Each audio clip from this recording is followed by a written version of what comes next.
Hi అండి, నేను మీ ధరణి. Welcome to PDR వారి రుచులు. ఈరోజు మనం ఈ వీడియోలో పబ్బిళ్ళలు అదే అండి పప్పు చెక్కలు ఎలా చేయాలో చూద్దాము. అంటే ఒక్కొక్క ఊర్లో ఒక్కొక్కలా పిలుస్తారు. మేమైతే పబ్బిళ్ళలు అని పిలుస్తాము. మన ఛానల్ని ఫస్ట్ టైం చూస్తున్నట్లయితే సబ్స్క్రైబ్ చేసుకోండి. అలాగే పక్కనున్న బెల్ ఐకాన్ని క్లిక్ చేసుకోండి. అప్పుడే మనం పెట్టే ఏ వీడియో అయినా కూడా మీకు నోటిఫికేషన్ ముందుగా వస్తుంది.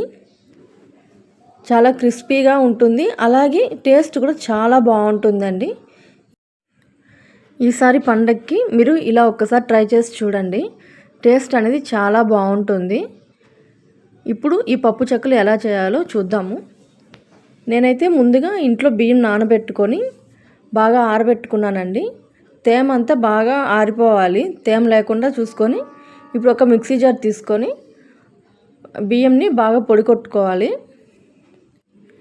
ఇప్పుడు దీన్ని నేను జల్లిచ్చి తీసుకున్నానండి. నూకుగానే ఉంటుంది కాబట్టి జల్లిచ్చి తీసుకున్నాను నేను.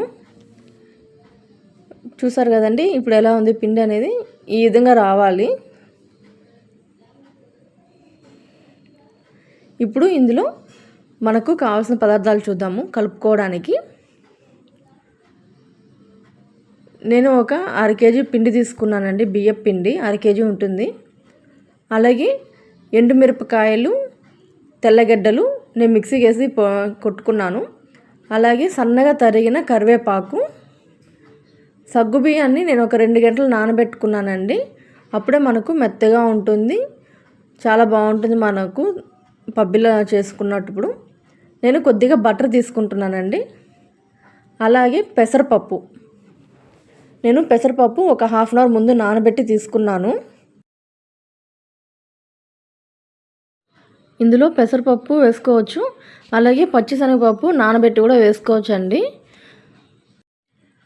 ఇప్పుడు నేను ఎండుమిరపకాయలు, తెల్లగడ్డలు దంచుకున్నాను కదండి, అది కరివేపాకు, కొద్దిగా నేను జీలకర్ర వేసుకుంటున్నాను.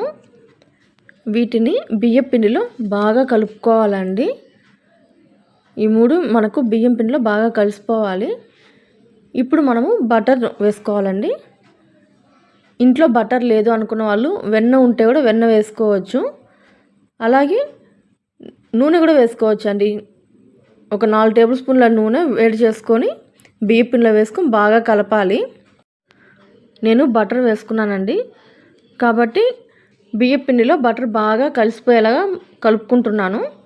ఇప్పుడు మనం ముందుగా నానబెట్టుకున్న పెసరపప్పు ఒక 1/2 అవర్ ముందుగా నానబెట్టుకోవాలండి. అప్పుడే పప్పు అనేది కొంచెం మెత్తగా అవుతుంది.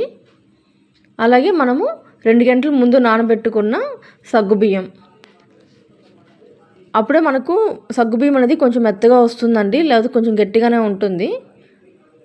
మీరు చూసుకోండి, కొన్ని సగ్గుబియ్యం వచ్చి ఒక 1 అవర్లో కూడా మెత్తగా అయిపోతుంది. చూసి కలుపుకోండి.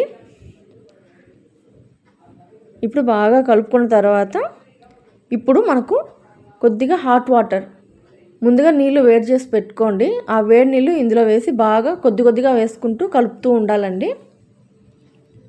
అప్పుడే మనకు పిండి అనేది నీళ్ళుగా కాకుండా ఉంటుంది.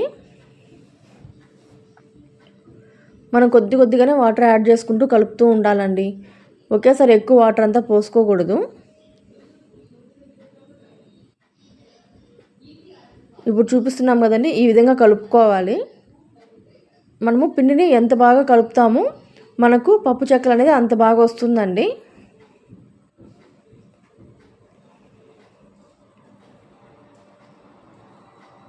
మీరు కావాలంటే కొద్దిగా నెయ్యి కూడా యాడ్ చేసుకోవచ్చు అండి. చూసారు కదండి, ఈ విధంగా బాగా కలుపుతూ ఉండాలి.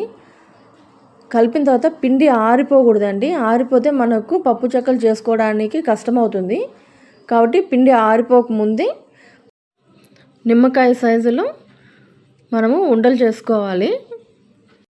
ఇద్దరు చేస్తూ ఉంటే కనుక ఒకరు ఒత్తుతూ ఉంటే ఒకరు ఆయిల్లో వేసి ఫ్రై చేసుకుంటూ ఉంటారు. ఒకరే చేసుకోవడం మనకు కొంచెం టైం పడుతుంది. కాబట్టి ఫస్ట్ నేను కొన్ని ఉంటలు చేసుకున్నాను.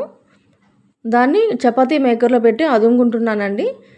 చాలామంది చేతితోనే అలానే చేస్తారు, కానీ నాకు చేతితో చేయడం రాదు కాబట్టి నేను చపాతీ మేకర్ని వాడుతున్నాను. మనం కొద్దిగా చేతికి ఆయిల్ పూసుకోవాలండి. ఆయిల్ పూసుకొని మనం చిన్న చిన్న ఉంటలుగా చేసుకోవాలి.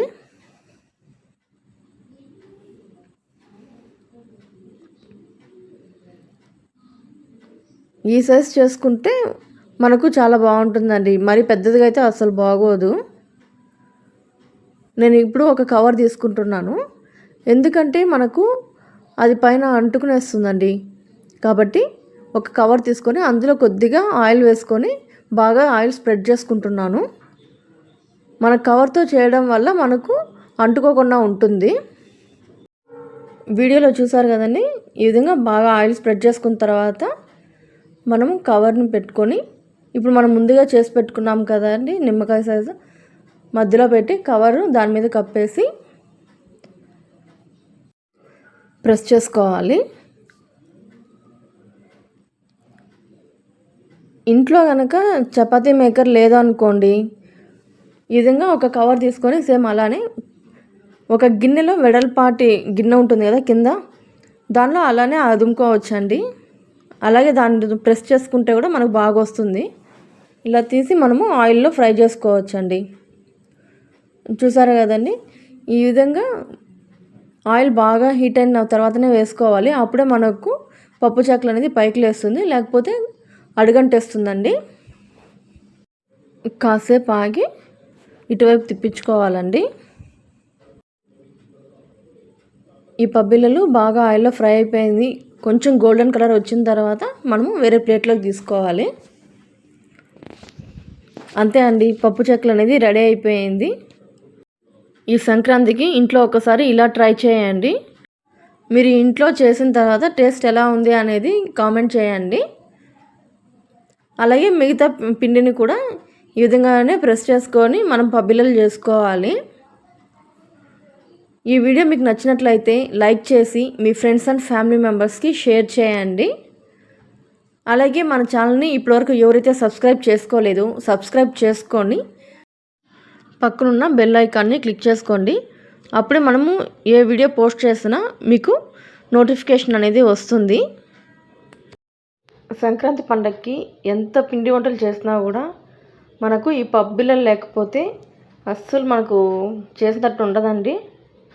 మీరు ఒక్కసారి నేను చేసిన విధంగా పబ్బిళ్ళలు చేసి చూడండి, టేస్ట్ అనేది చాలా బాగుంటుంది. Thank you.